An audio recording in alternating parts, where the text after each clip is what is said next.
Hi.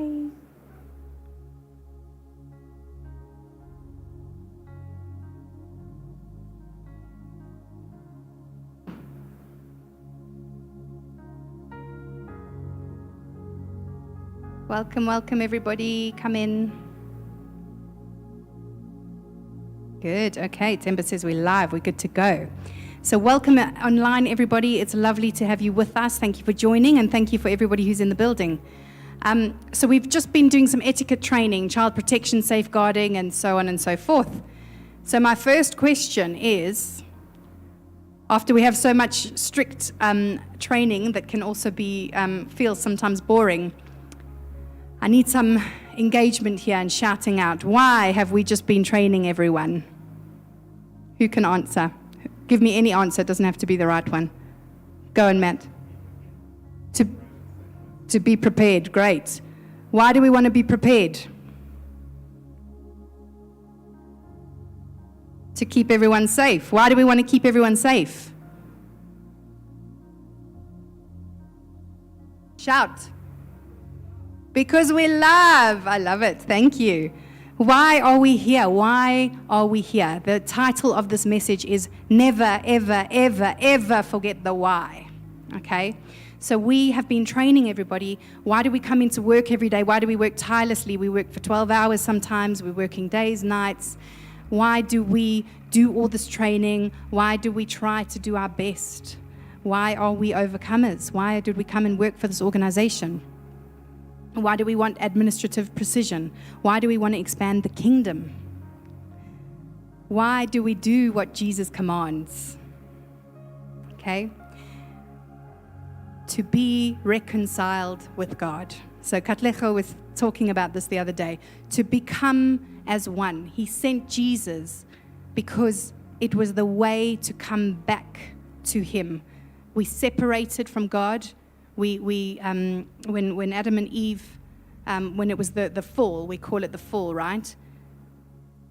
He made a way for us to come back. And now we want to make a way for others, okay? So we must never, ever, ever, ever forget the why. Because if you forget the why, it's easy to not want to do what we do. It's easy to want to give up. It's easy to walk away, okay? But if we know and we remember in our hearts why we are doing this, we can keep on going. It can give us strength to continue, okay? The Greek word reconciliation, when we talk about being reconciled with God, the Greek word literally means to change completely. It's to become something different, okay? You were one way and now you are another way.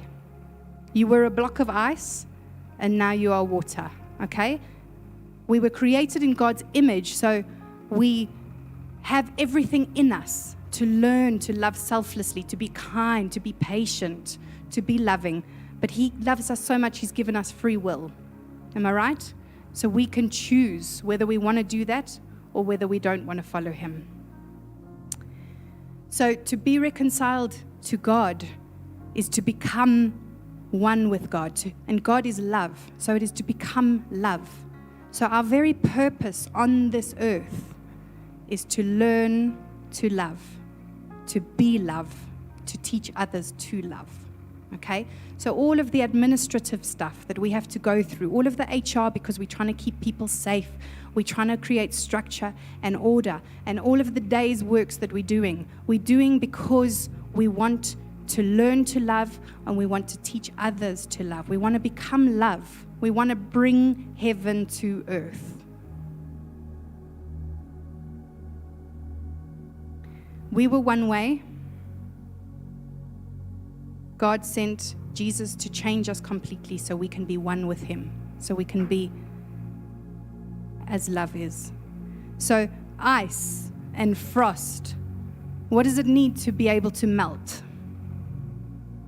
The ice on the, in winter, ice on the trees outside, what does it need? Heat, okay?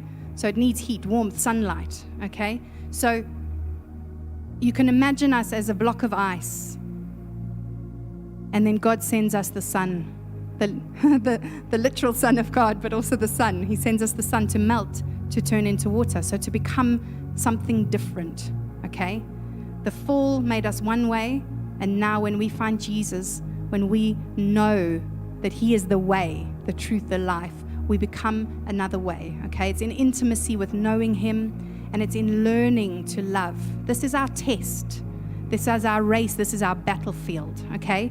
If people are sent into your life and you find them so difficult to work with, you bang your head against the wall because they're so hard to work with, they are very likely your training ground to learn how to love, okay? Because it's not people who are easy to love, people who we find it so easy to get on with. That is not our test, okay? They just make it easy for us to understand that that's how things should be. When you have someone who you love and you find it so easy to love in your life, you think, that's an example of how Jesus wants it to be in the kingdom, because that's the way that it should be. We were made to be selfless. We were made to be kind. We were made to have compassion. So when somebody comes into your life that is not easy to love, it is your test to pass. It's not your test to fail, to say, I don't want anything to do with them, and move aside, okay? If they've been placed in your life, see it as a training ground. How can I learn to love this person when I want to wring their neck? How can I learn to love them when I want to kick them in the butt? Okay? How can we learn to love?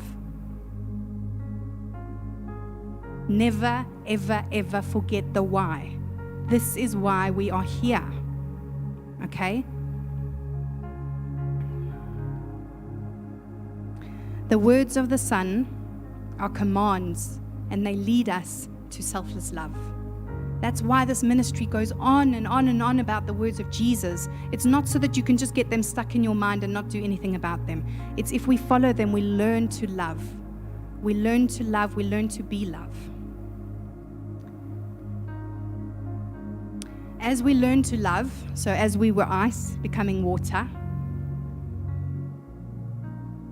we unite. You know when droplets of water are on your windscreen when it rains, and then they all coagulate, is that the right word? They all come together, they all unite. All the droplets of water try to come, and then you get a bigger drop. You don't just have 5 little ones. They sort of find each other, don't they? They're drawn towards each other. And that is what the body of Christ. So we find kingdom-minded people, and we join. We become an army. And then when there's somebody else from the world who's a block of ice who gets dropped in the water, what happens? What happens to the ice? It melts. It becomes water, because you become what you surround yourself with. Okay, you get influence from the people that you surround yourself with. So if we are a body of water, or a body of love, okay, I'm using this metaphor of ice and water. If we are a body of water, if we truly love the Lord, and we're learning to love, and we're trying our best to show the fruits of the Spirit in everything that we do, to practice and learn from the words of Jesus and obey them, then we become like a water, like a body of water, like a united army. And if ice comes into that water, because there's so much of us, they become like us as well. So the people who are hard of heart, and the people who sometimes can be difficult, they get surrounded by the right people, they get surrounded by love, and they change. They become something new, because they learn that love changes us. Love changes us. And then they too can become reconciled with the Father.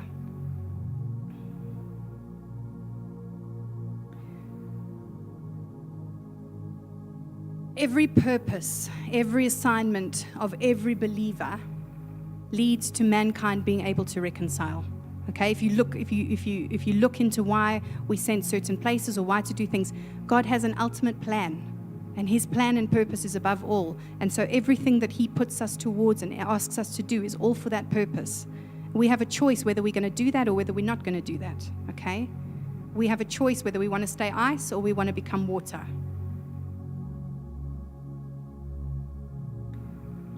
It's very shaky. 1 Corinthians 13 in the International Children's Bible. I love this International Children's Bible because it's so easy to understand.